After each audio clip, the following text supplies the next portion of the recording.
I always knew my sister Emily disliked me, but I never imagined she would try to erase me from our family entirely. It happened on the worst possible day. My father's funeral reception. The house was full of quiet voices and forced sympathy. People stood in small groups holding paper cups of coffee, whispering about how sudden his passing had been. My mother sat silently near the window, staring at the garden like she expected him to walk back through it any minute. And Emily. Emily was smiling. Not a warm smile. Not a sad one. The kind of smile someone wears when they're about to win something. I noticed it immediately. But I didn't understand it until a few minutes later. She stood up from the dining table and tapped her glass with a spoon.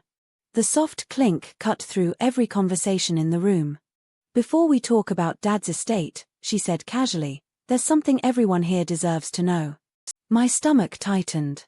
Emily reached into her purse and pulled out a thin envelope. Then she slid it across the table toward me. Slowly. Deliberately. The room fell quiet as I opened it. Inside was a sheet of paper. A DNA test result. I didn't even need to read the entire thing to understand what it meant. Emily leaned back in her chair and crossed her arms. "Looks like Dad spent 30 years raising someone else's kid." No one moved.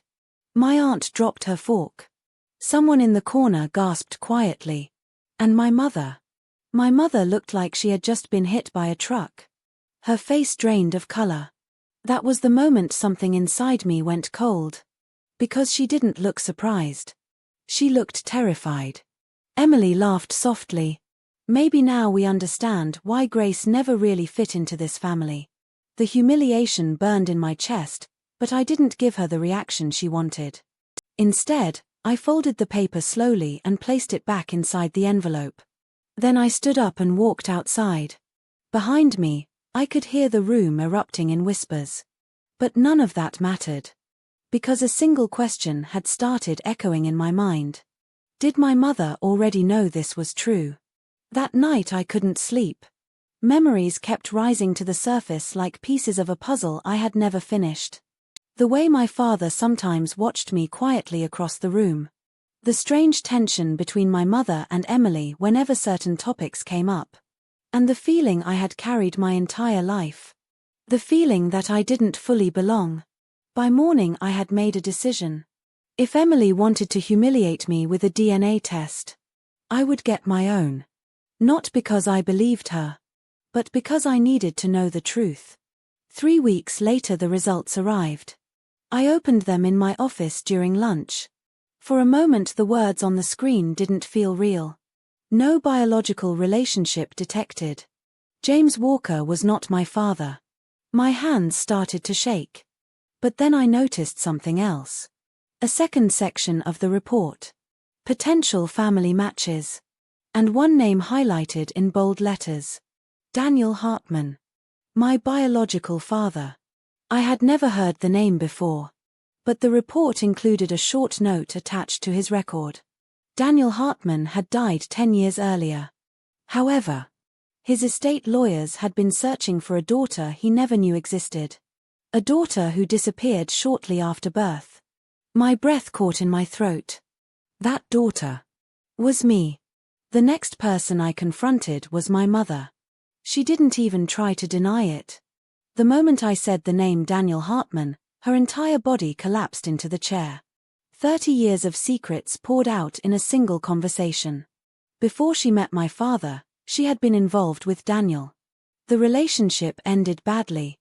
When she discovered she was pregnant, Daniel had already moved away. Then she met my father. And she told him everything. The truth stunned me. My father had known. He had known from the very beginning. And he chose to raise me anyway. But Emily discovered the secret years later. And she had been waiting for the perfect moment to use it. My father's death. The inheritance. The one moment she thought she could erase me permanently. But she had made one critical mistake. She underestimated my father. A week later we were called to the estate lawyer's office. Emily arrived first. Confident. Perfectly dressed. Her lawyer sat beside her, flipping through documents that I recognized instantly. DNA reports. Evidence she planned to use against me. My mother sat silently in the corner.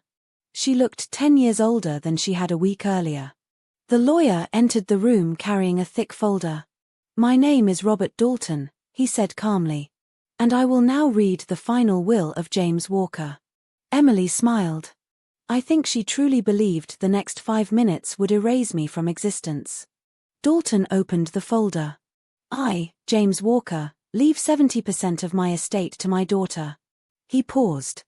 Emily leaned forward. "Grace Walker." The silence that followed was deafening. Emily shot out of her chair. "That's impossible," she snapped. "She isn't his daughter." Dalton raised his hand. "I'm aware." Emily froze. Then he pulled out a handwritten letter. This message was left by Mr. Walker to be read under these exact circumstances. He unfolded the paper.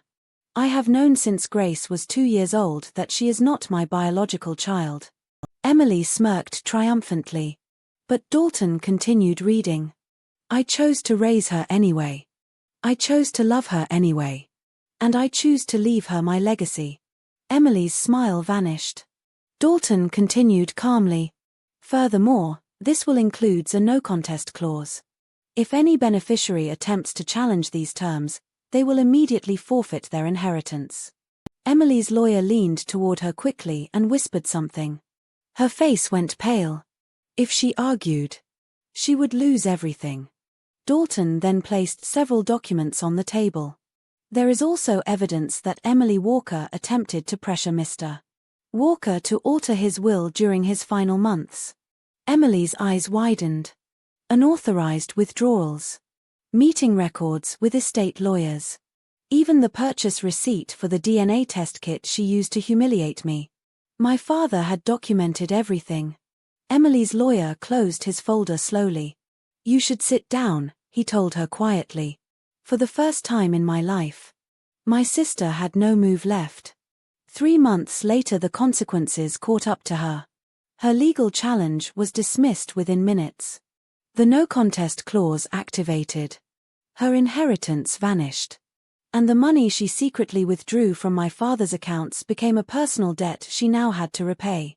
The last time I saw her was outside the courthouse. She looked smaller than I remembered. Not humbled.